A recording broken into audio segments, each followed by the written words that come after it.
Would you put this music style on this CD in a box? I mean, I hear. Well, I want to hear what you have to say. I've got kind of an idea. Oh man, it's everything from rock. There's a lot of blues, oriented stuff, acoustic, newgrass styles, a little bit of pop in there, and even a taste of reggae.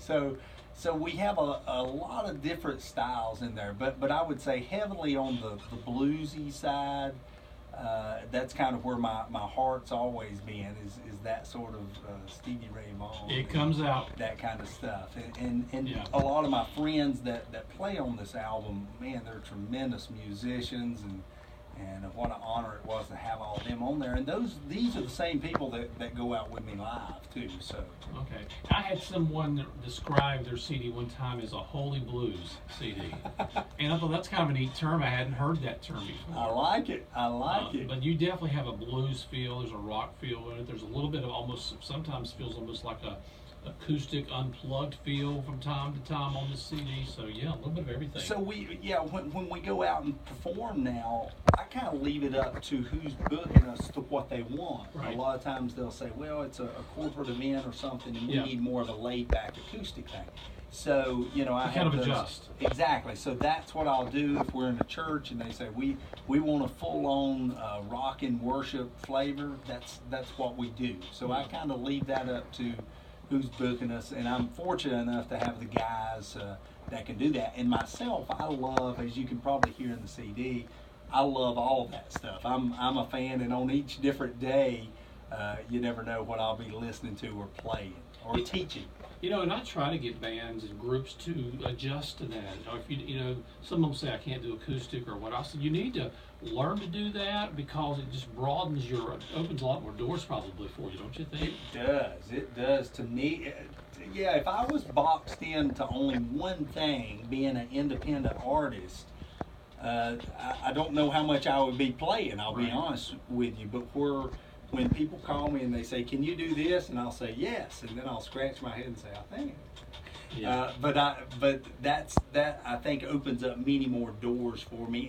And what I've done during that process is I've learned, and I'll be honest with you, a lot of that goes back to being in churches years ago. Instead of going in, especially in the contemporary days.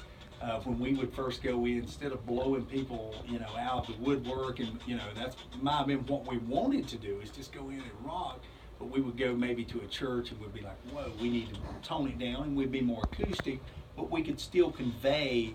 We wouldn't have to change, we would still do our style. Right. 13 songs on here, and. Tell me. I got a couple of favorites on here, but I want to hear what's maybe one of your favorites on here. It's kind of a two-part question here, Craig. One of your favorites on here, and why is it your favorite, and maybe the story behind the song. Okay. I would song number one, "Road to Nowhere." I absolutely love. But because of two things, it opens up because I want a song, a track that kind of gets people's attention right off. And without question, that's the heaviest song on there. It's like I wanted people to say, hey, this guy could play the guitar. So lots of solos and stuff on there. But much more than that, the whole thing with that, the whole, what it's about is before I stepped out and started playing music full time, I would see these events taking place of people around me, whether it be in drugs or whether they was having an affair or whatever, just humanity and sin, and I would watch these things take place, and I always had that rolling around in my head, man, you're on the road to nowhere. If you continue, there's hope for you, but you're on this road that you got to get off of, and basically that's kind of where that came from, and I wanted it to be an intense song that kind of, you could feel that throughout. So that's definitely one of my favorites there for that reason.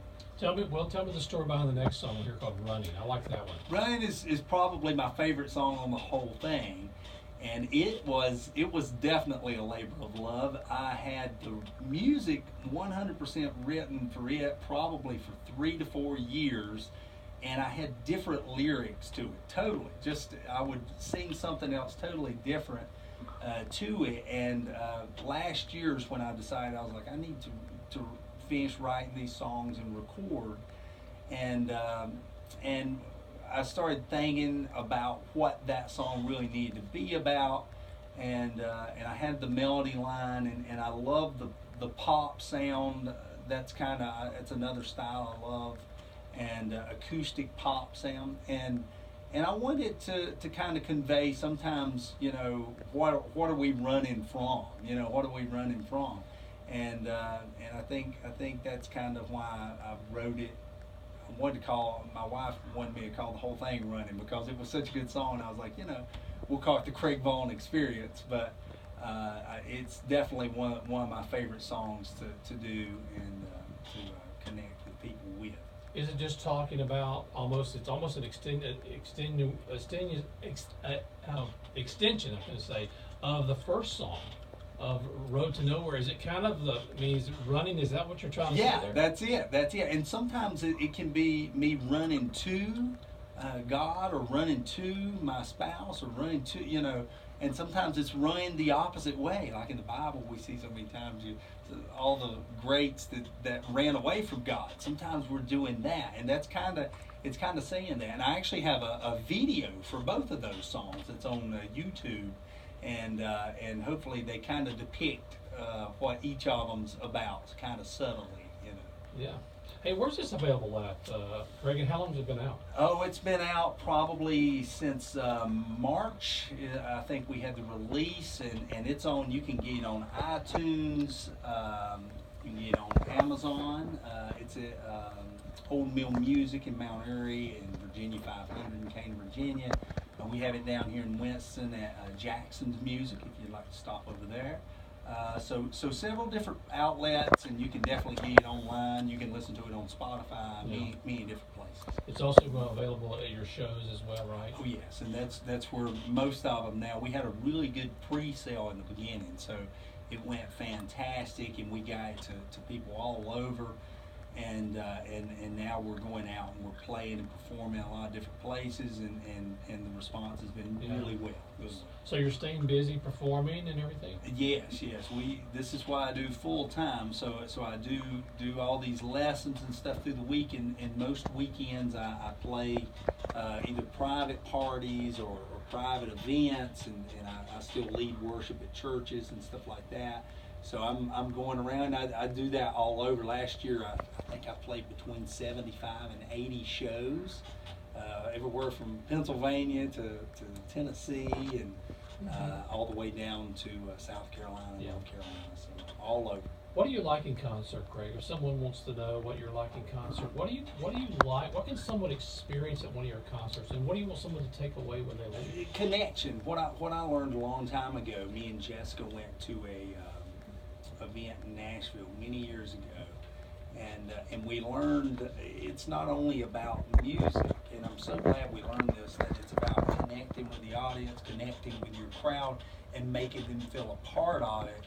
And really, a lot of times my goal is to put a big smile on their face, and for them to enjoy the music, to almost be taken away. Life's tough. We all have stresses, and music's there to encourage and to help, and that's kind of what we love to do.